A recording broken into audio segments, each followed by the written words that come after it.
আসসালামু আলাইকুম, সবাই কেমন আছেন? আশা করি আল্লাহর রহমতে ভালো আছেন। আজকে আপনাদের সামনে হাজির হয়েছি অলৌকিক প্রেম গল্পের পর্ব 6 নিয়ে। আসুন কথা না বাড়িয়ে গল্পে ফিরে যায়। খলিল বলল, তোমরা যাই বলো না কেন, সে যে একজন মতলববাজ তা তোমরা বুঝতে না পারলেও আমরা পেরেছি।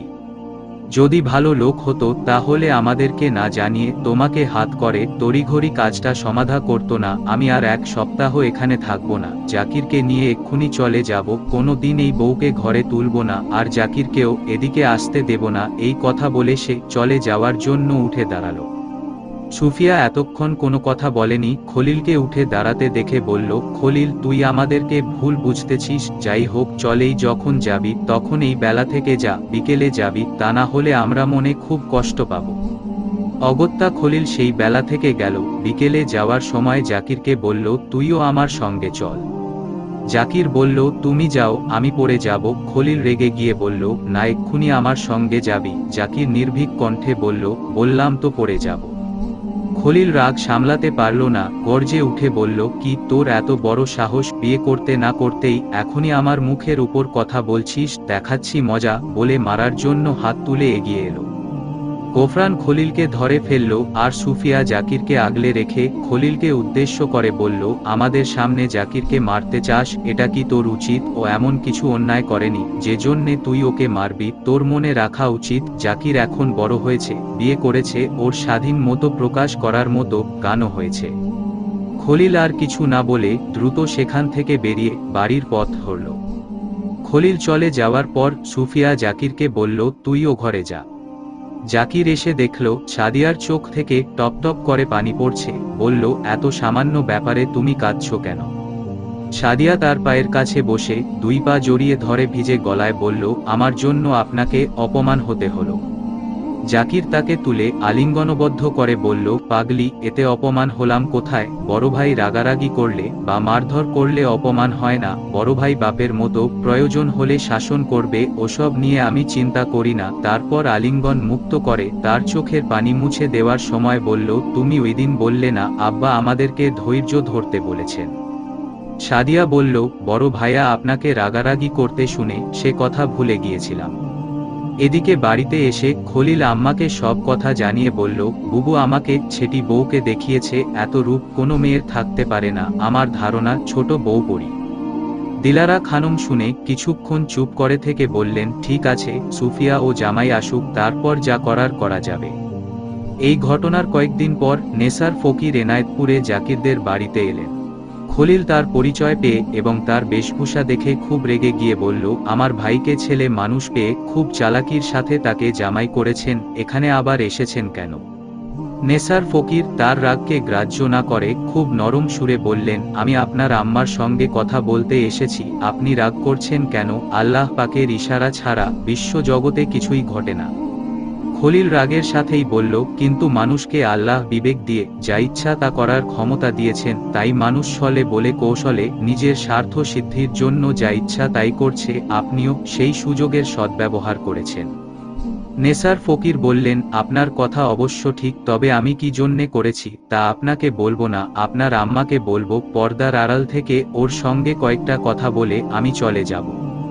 খলিল চিন্তা করল, আমি যা বলার বলেছি, এবার আম্মা বলবে। বলল, ঠিক আছে, আপনি অপেক্ষা করুন, আমি আম্মাকে খবর দিচ্ছি। তারপর বাড়ির ভিতরে গিয়ে আম্মাকে বলল, জাকিরের শ্বশুর সেই নেসার ফকির এসেছে, সে তোমার সঙ্গে দেখা করতে চায়। তাকে আমি যা তা করে অনেক কিছু বলে তাড়িয়ে দিতে চেয়েছি, কিন্তু সে নাছোড়বান্দা, তোমার সঙ্গে কথা না বলে যাবে না। দিলারা খানমো নেসার ফকিরের কথা শুনে রেগে গেলেন, কিন্তু সংযত স্বরে বললেন, তুই যা কিছু বলেছিস ভালোই করেছিস, তবে প্রথমেই তাকে কিছু বলা তোর উচিত হয়নি। হাজার হোক সে মেহমান, প্রথমে তার মেহমানি করান উচিত ছিল, তারপর যা বলার বলদিস। যাকে যা হওয়ার হয়েছে, এখন ওর মেহমানির ব্যবস্থা করো, তারপর উনি কি বলেন শোনা যাবে। খলিল মায়ের কথায় খুশি হতে পারল না, তবু তার কথামতো সবকিছু ব্যবস্থা করল। খাওয়া দাওয়ার পর খলিল নেসার ফকিরকে বলল, আম্মা দরজার বাইরে এসেছে, আপনি কি বলবেন বলুন। নেসার ফকির তাকে বললেন, আপনি কিছু মনে করবেন না, আমি একাকী ওর সঙ্গে কথা বলতে চাই। খলিল রেগে উঠল, কিন্তু তা প্রকাশ না করে বাইরে চলে গেল।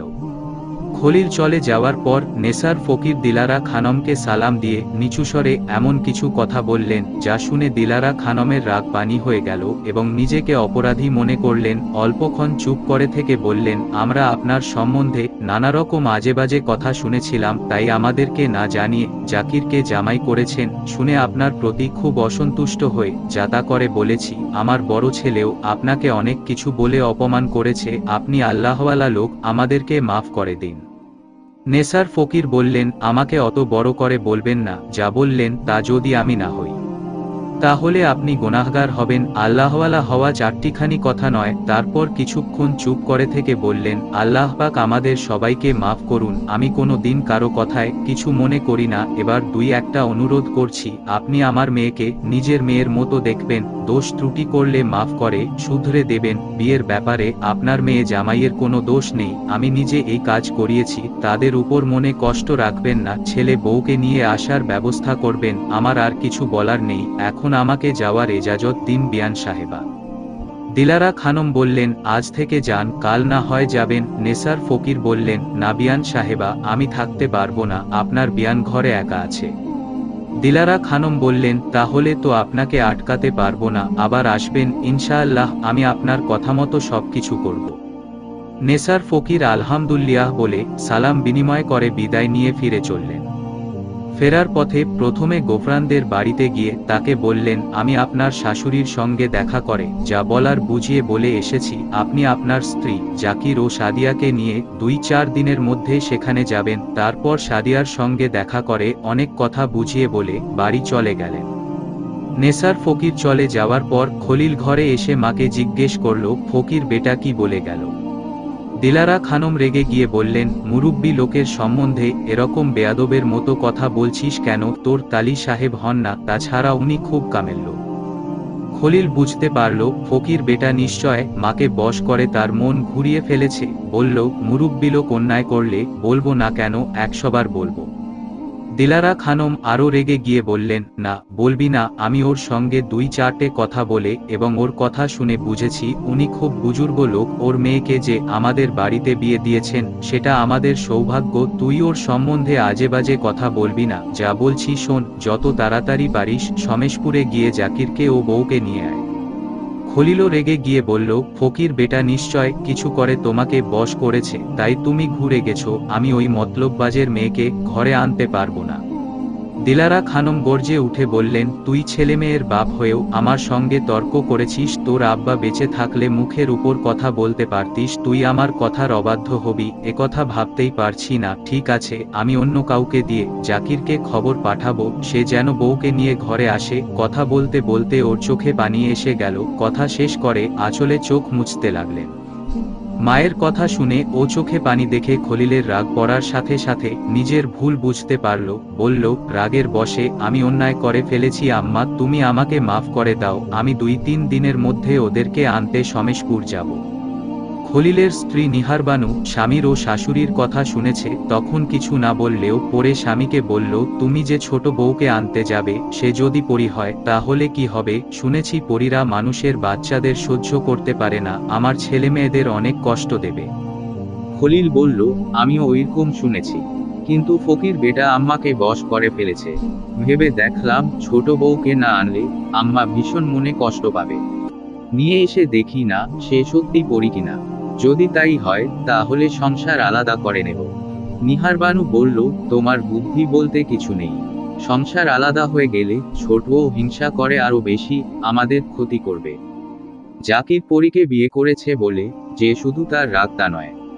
নিহারবানুর খুব ইচ্ছা ছিল ছোট বোন জয়নাবকে যা করার তা হলো না দেখে সাদিয়ার উপর তার খুব হিংসা, তাই স্বামীকে চুপ করে থাকতে দেখে বলল, আহারে কত আশা ছিল। জয়নাবকে যা করে ঘরে আনবো। খলিল স্ত্রীর কথায় রেগে গিয়ে বলল, রাখো তোমার প্যাচাল, ছোট বউ কি আর সত্যি সত্যি পরী নাকি? তারপর সে বাইরে চলে গেল। খলিল রাগের মাথায় স্ত্রীর কাছে ওই কথা বললেও বাইরে এসে চিন্তা করল, সেদিন ছোট বউকে দেখে কিন্তু পরীর মতো মনে হয়েছিল। সত্যি কি মানুষের সাথে পরীর বিয়ে হয়? মসজিদের ইমাম সাহেব আলেম লোক, ওকে জিজ্ঞেস করে দেখা যাক। এই ভেবে ইমাম সাহেবের কাছে গিয়ে সালাম বিনিময় করে বলল, আচ্ছা হুজুর, মানুষের সঙ্গে কি পরীর বিয়ে হয়? একান সেকান করে জাকিরের বিয়ের কথা এবং নেসার ফকিরের কথা ওর কানেও পড়েছে। খলিলের কথা শুনে ব্যাপারটা বুঝতে পারলেন, তবু না বুঝার ভান করে বললেন, কি ব্যাপার, হঠাৎ একথা জিজ্ঞেস করছেন কেন? খলিল বলল, সে কথা পরে বলবো, আগে আমার কথার উত্তর দিন। ইমাম সাহেব বললেন, আপনার প্রশ্নের উত্তর আমার প্রশ্নের উত্তরের মধ্যে আছে, তাই আগে আমার প্রশ্নের উত্তর দিতে হবে। খলিল একটু বোকা ধরনের ইমাম সাহেবের চালাকি ধরতে পারল না, বলল, নেসার ফকিরের কথা বোধ হয় আপনি শুনেছেন, তাই না? ইমাম সাহেব বললেন, হ্যাঁ শুনেছি। খলিল বলল, সেই নেসার ফকির আমার বোন ও বোনাইকে হাত করে তার মেয়ের সঙ্গে জাকিরের বিয়ে দিয়েছে। আমরা শুনেছি নেসার ফকিরের স্ত্রী পরী, সেই পরীর পেটের মেয়েও নিশ্চয় পরী। সেই মেয়েকে আমরা ঘরে তুলি কি করে বলুন তো হুজুর?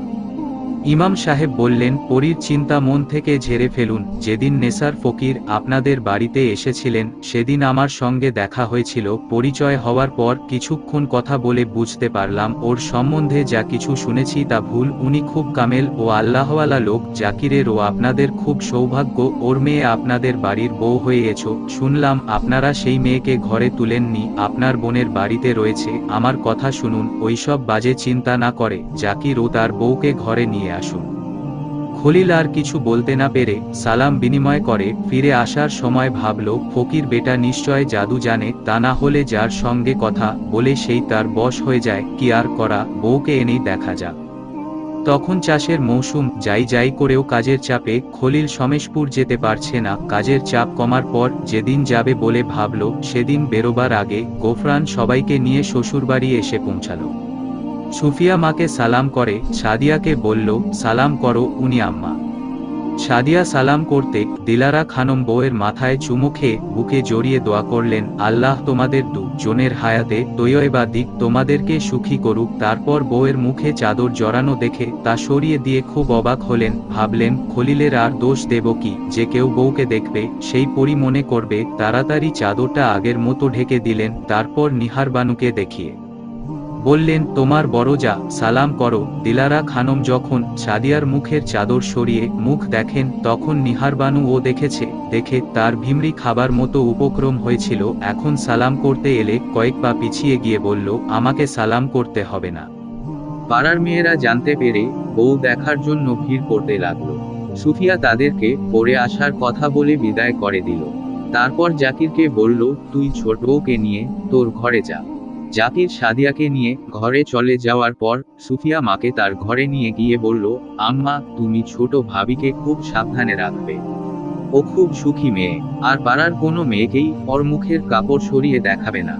দিলারা খানম বললেন, তুই ঠিক কথা বলেছিস, ছোট বউকে যে দেখবে সেই পরই মনে করবে। পরে যখন মেয়েরা বউ দেখতে এলো তখন সুফিয়া সাদিয়াকে মুখ ঢাকা অবস্থায় দেখালো। মেয়েরা মুখের কাপড় সরাতে বললে বলল, মুখের কাপড় সরানো যাবে না।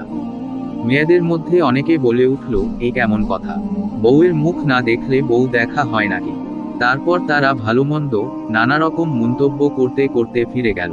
যেতে যেতে বলাবলি করতে লাগলো, জাকিরের বউয়ের হাত পায়ের দাড়ি। যেতে যেতে বলাবলি করতে লাগলো, জাকিরের বউয়ের হাত পায়ের আঙ্গুল ও চোখ দেখে বোঝা গেল বউ খুব সুন্দরী। কিন্তু সুন্দরী বউ বলে কাউকে মুখ দেখাবে না, একথা বাপের বয়সে শুনিনি।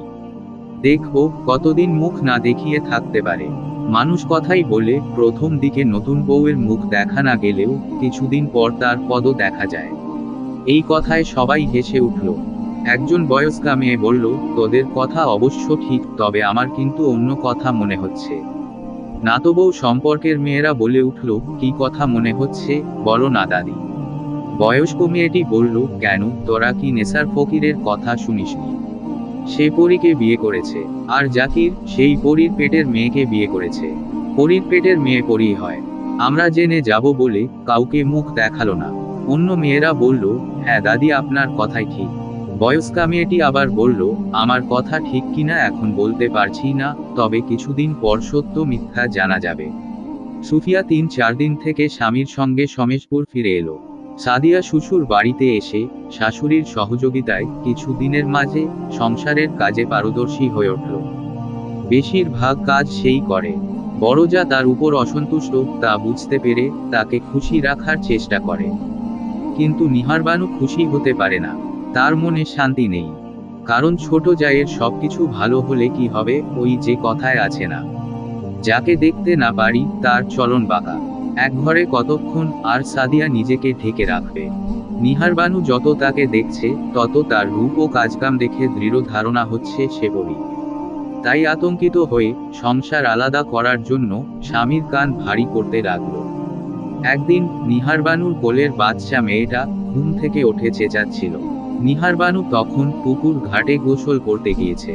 সাদিয়া গোসল অথবা পোশাক পায়খানা করার জন্য কোনোদিন পুকুর ঘাটে যায় না, এমনকি কোনো কারণেই সে ঘরের বাইরে পা রাখেনি।